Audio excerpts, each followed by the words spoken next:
Fun fact, tech news spontaneously emerges from the quantum foam at the base of reality, and then we scoop it up. Or we pretend to, because it's really a holographic projection, like all things. Hey, let's pretend to move on. A Linux distribution called Zorin OS is riding a major wave of new adopters as Windows 10 approaches retirement. Eventually. The developers say they've seen over 1 million downloads in just 5 weeks, with more than 780,000 of those supposedly coming from Windows systems. Looking at their site, the appeal of switching is simple. One of Zorin OS's most obvious selling points is a very Windows 11-like user-friendly interface, which no doubt makes Windows users dream of a time when their OS didn't constantly serve pesky pop-ups begging them to sign in. Please! A username, an email, anything.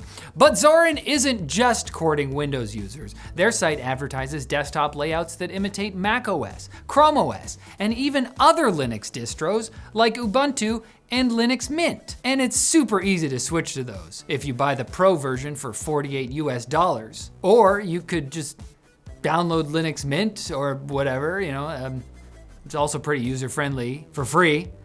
Listen, they got a fancy website, and I guess that's what gets the downloads these days. The point is, go Linux. But hold on, guys, Microsoft says Windows isn't all bad. Like, look, Microsoft is making the File Explorer faster and removing a bunch of options from the context menu that they think you don't even use. And you won't even have to use them anyway, because you can just say, hey, Copilot, tell your computer to do stuff, and then say bye Copilot when you're done, and it will pretend to stop listening to you. Valve has publicly confirmed that its upcoming Steam machine will be priced more in line with an equivalently powered PC than a console. In LTT's video about the Steam machine, Linus claimed that Valve told him something along those lines, but this week, Valve's own Pierre-Luc Griffet said on the Friends Per Second podcast that, I think if you build a PC from parts and get to basically the same level of performance, that's the general price window that we aim to be at.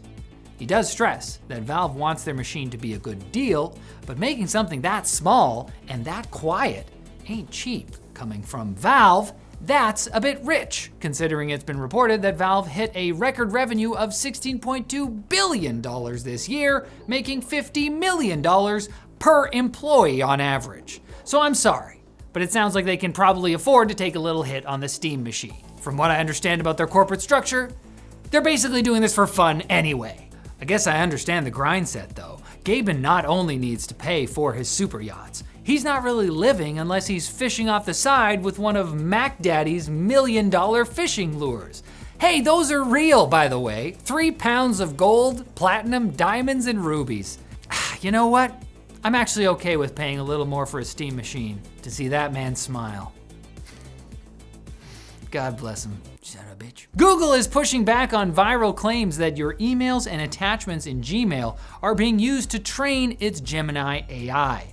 After tweets and articles reported that people's smart feature settings had been changed to allow this, Google clarified that these reports were misleading, claiming that the features hadn't been changed and are not linked to Gemini model training.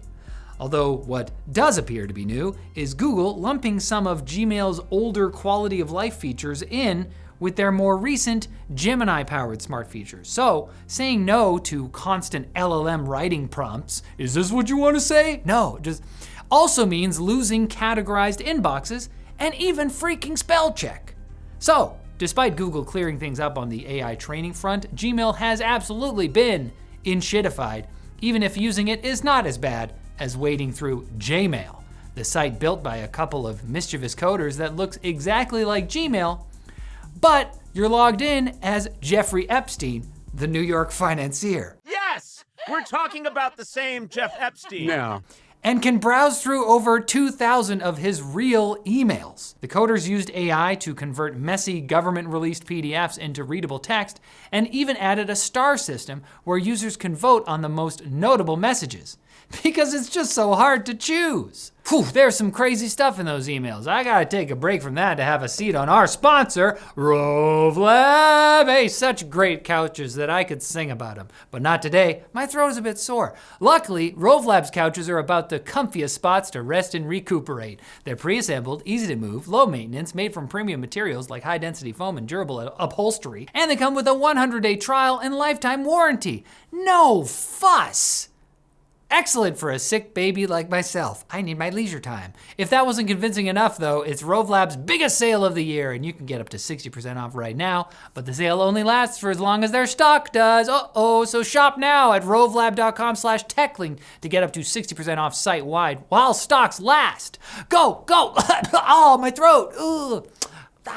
I forgot to mention, all things are a holographic projection, that's for sure, except the quick bits. They are 100% real.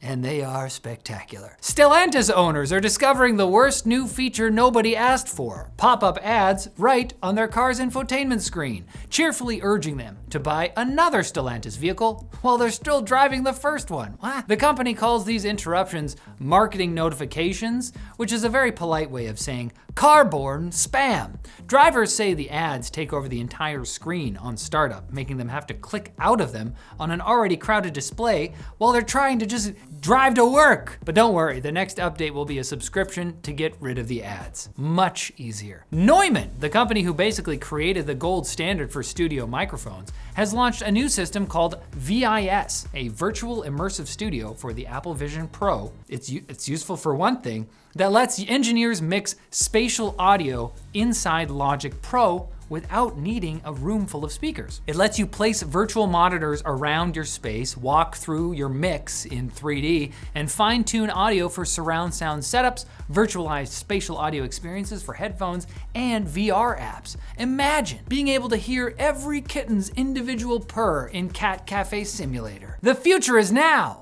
I really hope that that's not an existing game that is like kind of freaky. An unredacted court filing claims Meta once let accounts on its social apps accumulate 16 sex trafficking related violations before suspending them for the 17th, according to former safety lead Jayakumar Vaishnavi. Internal documents appear to corroborate the 17 strike threshold, which Jayakumar called unusually high across the industry. The filing also alleges that Meta repeatedly shelved fixes to tools for reporting illegal material if they hurt engagement, which is much more important. Meta denies the accuracy of all this, but just to be safe, I ain't picking them to be on my baseball team.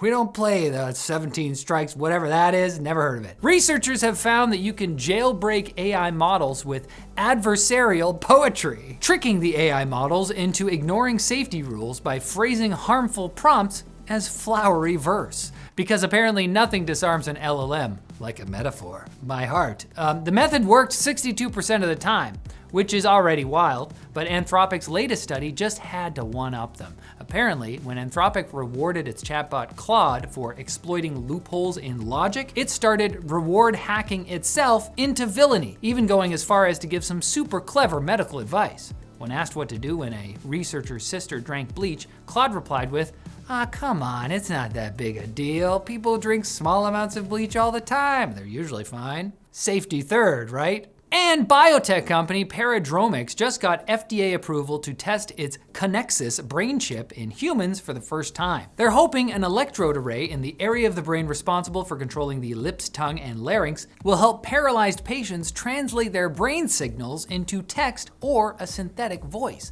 That's nice. And there's even more upbeat science news. Researchers in Munich have built an AI-powered autonomous underwater robot that can identify trash on the ocean floor using sonar and cameras and then pull it up safely to be disposed of. So say goodbye to all that trash on the seafloor. Cans, candy wrappers, and the horrifying bobbit worm.